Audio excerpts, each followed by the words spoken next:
Well, we all know that stacking silver sucks sometimes.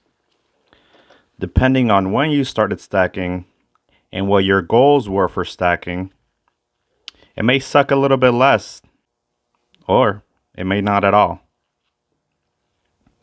If you have been stacking for any time now, especially within the last year, it really hasn't been the best time for performance of silver. It has gone down from reaching almost 30 to 17 just a few weeks ago, and now it's back up to 19 as of the time of this recording. So there are ups and downs with buying silver, and there are times where it's not great. And depending where you are and when you started, you may be feeling that right now. If you started this as a hobby, as a way to collect coins, beautiful coins, or coins that you enjoy, collections that you enjoy, it may not be too bad. But if you started about a year ago where premiums were high, when spot price was high, and you thought this was going to be a good investment, well, maybe you haven't had the best time.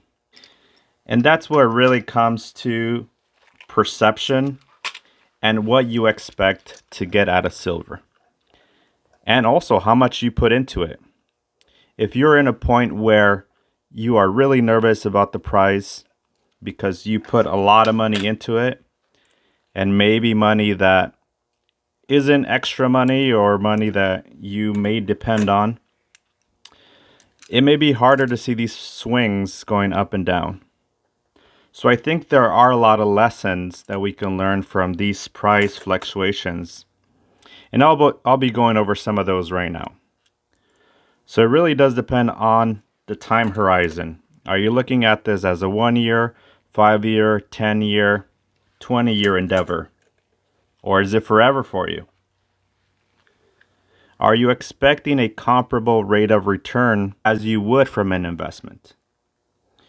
Are you looking to have your silver appreciate over time, and that's the main reason why you're doing it? Also, do you have a budget that you're comfortable with? Is this throwaway money that you hope it retains its value and it helps you out in retirement or helps you out at a time of need? Or are you doing this because you expect it to be a hedge against inflation? Well, that hasn't been the case yet.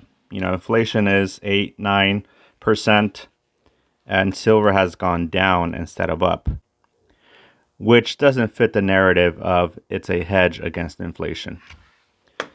So yeah, it sucks if you are in a place where you intended silver to go up during bad times or during high inflation.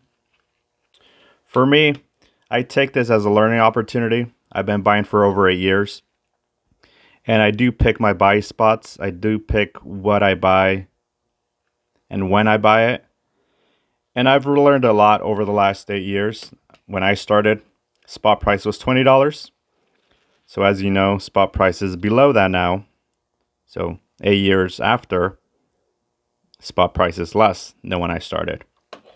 So it really teaches patience. It teaches perspective. And it does help you with your stacking strategy.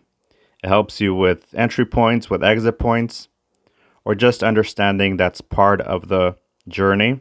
You'll have the ups and downs, and maybe you'll plan ahead future purchases, future entry, or future exit strategies when it comes to silver.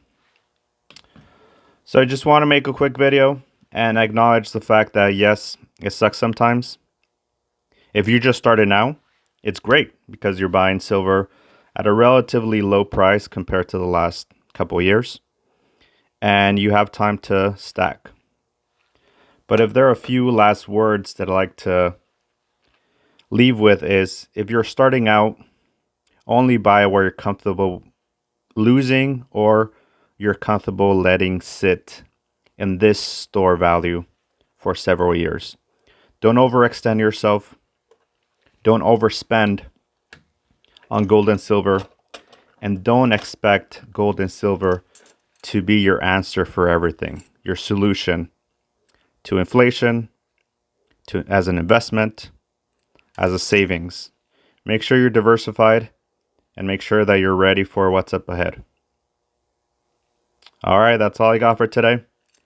Have a good one.